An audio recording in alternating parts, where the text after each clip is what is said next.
Man, being a housewife must be great. You can nap whenever and you've got meals provided every day.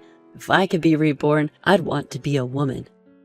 Totally. Just like Mom, right? She's like a parasite. You're spot on.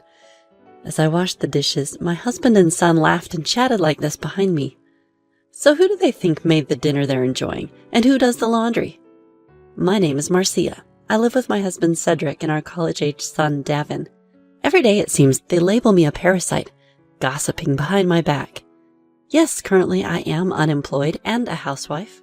However, there's a reason I became a housewife. Before marrying Cedric, I was an active professional, working hard in the corporate world. On the other hand, Cedric's job required frequent transfers and business trips, so he asked me to be a stay-at-home wife. I loved my job, but I quit to be with him. Becoming housewife was the only option.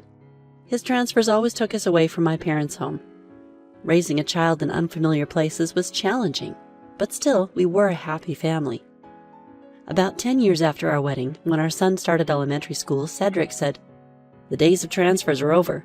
We'll be living near my parents' house now." Near your parents' house? Surprise came before joy. Yes, I requested to be stationed near home. It'll be easier for you and Davin, right? It will be, but... Settling in one place was indeed a relief, but the truth was hard for me to fully embrace. From the start of our marriage, my in-laws had never really approved of me. A wife should prioritize her husband after marriage. "We took you as our daughter-in-law, so you should serve us." Every time they opened their mouths, that's what I'd hear. Settle down, but now constantly summoned by in-laws. Get this, handle all the chores. They exploit me just because I'm a housewife.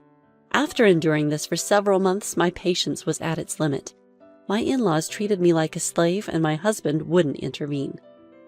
I grew to despise even seeing their faces and considered starting a part-time job. But then, while my in-laws were traveling, they got into an accident. While the other party was unharmed, my in-laws required care due to their injuries. Yet even in such circumstances, Cedric's nonchalant attitude remained unchanged. "Marcia, you're a housewife. You can look after my parents at home, can't you?" "What? What are you talking about?" Confused by my husband's words, I replied, "You want me to care for your parents? All by myself?" "What's the problem? Davin's in elementary school now. My parents said they want to be home. Housewives just lounge around all day, so you should naturally do this." "I've never done caregiving before, and handling both of them at once is..." "Stop making excuses. Who do you think has let you lead such a lazy life as a housewife up to now?" "Lounge around all day? Lazy? Remember, you wanted me to be a housewife. That's why I quit my job. I've been handling everything at home. How self-centered can you be?" If it weren't for our son, I would have surely filed for divorce. His words were that unbearable. In the end, I took up the task of caring for my in-laws. Though their bodies were frail, their minds were sharp. They took out their everyday frustrations on me. "Marcia, coffee! You really are an inconsiderate wife." "Oh, okay, right away." After one sip of the coffee I made, father-in-law abruptly threw the cup at me. "Who drinks coffee this lukewarm?" "Ah! You can't even make a decent cup of coffee, can you?" It wasn't just father-in-law who's overbearing. Mother-in-law was equally impossible to deal with. "Hey, Marcia, isn't the shower ready? I feel all sticky and gross." "Just a moment, please." "Never mind, just wipe my back quickly. I can't reach." "Like this? Ouch!" "Oh, I'm sorry.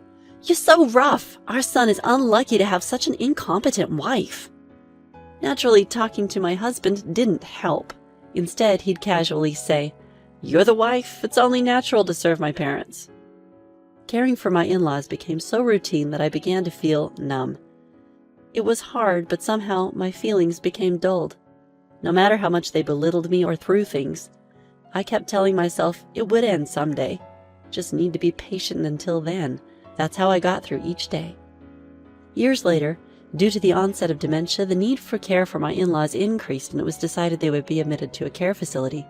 The weight on my shoulders, having spent most of my days caring for them, had noticeably lessened. However, over these years, my husband and in-laws had consistently looked down on me, and unfortunately this attitude rubbed off on our son, Davin. Today, as always, Davin mocked me. Mom, just because you're not taking care of Grandpa and Grandma anymore doesn't mean you get to slack off. I can't believe you're living off Dad's earnings and doing nothing. Davin, well said, my husband chimed in, supporting our son's words. I've been fed up with your thick-skinned attitude for a while now. And by the way, when did you gain weight? Probably because you're eating full meals now that you're not caregiving. I noticed that too, but didn't have the heart to say it. The two of them openly insulted me. If I tried to leave the room, they'd just insult me louder so I could hear. Living this way daily, my stress had reached its breaking point. And then an incident pushed me past my limits. While I was doing the dishes after dinner, my husband and son started their usual chatter. Being a housewife must be nice. Napping any time and getting 3 meals a day. If I were to be reborn, I'd want to be a woman. Right? Mom's basically what you'd call a freeloader. Exactly. I swear if I ever get married, I don't want a freeloading wife like Mom. At that moment, I felt something snap inside me. Freeloader? Are you kidding me? Who do you think cooked the dinner you just ate? Who's doing these dishes? Who washes the clothes you wear and cleans the house you live in? I'll never forgive them. They've pushed me to this point, and I'll make sure they regret it. Determined to get my revenge, I began job hunting the next day. I didn't want to waste another moment on them, so I decided to work for my own future. Luckily, I quickly found a job that matched my qualifications. I used to be a nurse. I have a nursing license and plenty of experience, so finding a job was easy. Cedric should know I was a nurse. Did he not realize that with my qualifications I can easily find work? That evening, while my husband and son were having their usual conversation, I informed them, I've decided to start working from tomorrow. They first looked at me in shock, then snorted in laughter. What are you talking about? Who would hire a housewife like you? Exactly. No place would hire somebody as outdated as you, Mom. It's just part-time for a few hours, isn't it? What a waste of time. Just drop it. Mom, you can only do household chores. You should listen to what Dad says.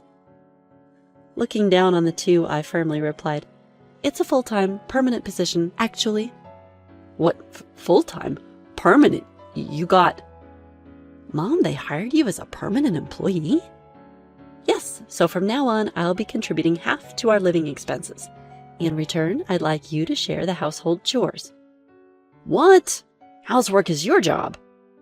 That's right. That's what moms are supposed to do. Facing their outbursts, I landed the finishing blow.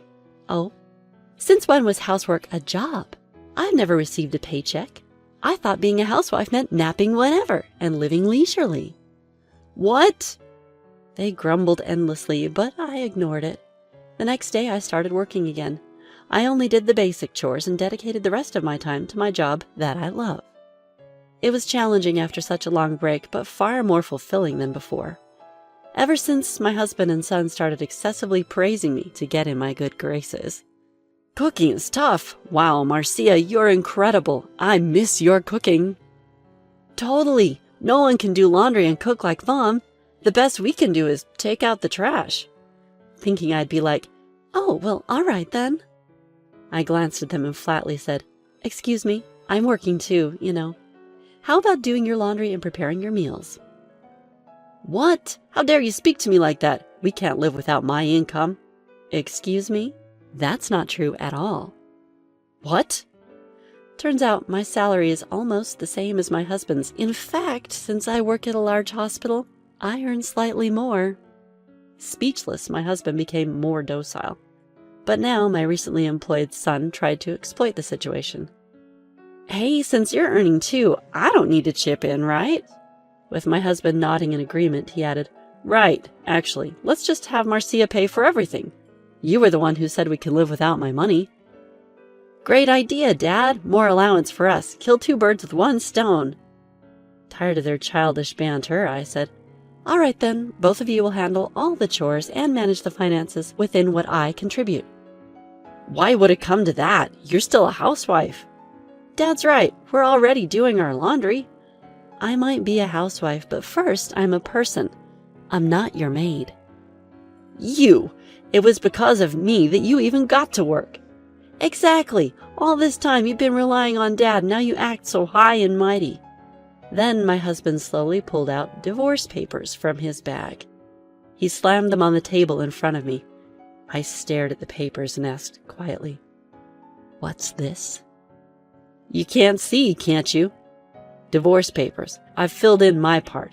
We can get divorced whenever. Got it?" "So you want a divorce?"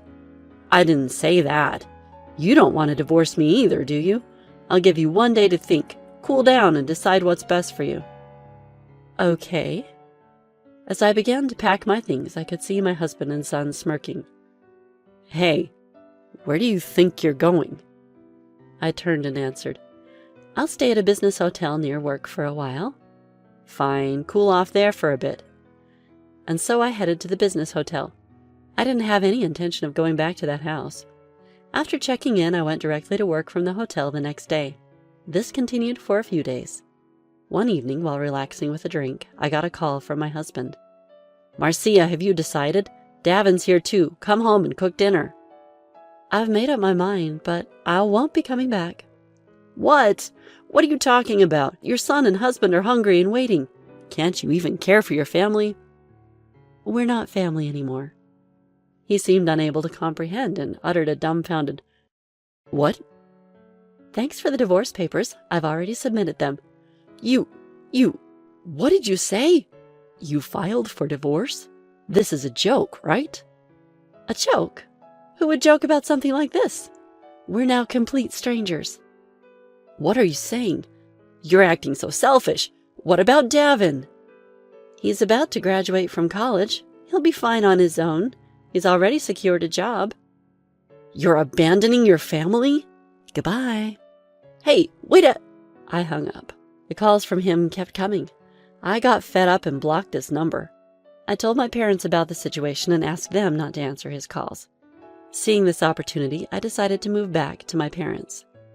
Luckily, there was a branch of my workplace near my parents' home. I asked my boss and managed to transfer there. Now I rent a condo near my workplace and parents' home, and I'm working full-time, just like before. Being a full-time nurse is always busy. Having my workplace nearby is super convenient. On my days off, I visit my parents and spend more time with them. "Marcia, you're always welcome to come over. You've been pushing through all this while." "Thanks, Dad, Mom," Dad and Mom said, comforting me. On the other hand, my ex-husband and son, unable to keep up with the daily chores, their house has now reportedly become a complete mess. A week after I left, I received a message on WhatsApp from my son. "Mom, we can't handle it without you. We can't bear living like this anymore. Dad and I are at our wits' end. Please help us, Mom." The picture my son sent was truly appalling. A mountain of empty takeout containers indicating they haven't been cooking, garbage bags scattered everywhere alongside piles of laundry, floors accumulating thick layers of dust, and so on. The dirtiness was incomparable to before. I simply replied to my son, "I hope you find your parasite soon." That message must have struck a nerve, as I haven't heard from him since. I have no regrets now. I did all I could and made every possible effort to maintain the family relationship.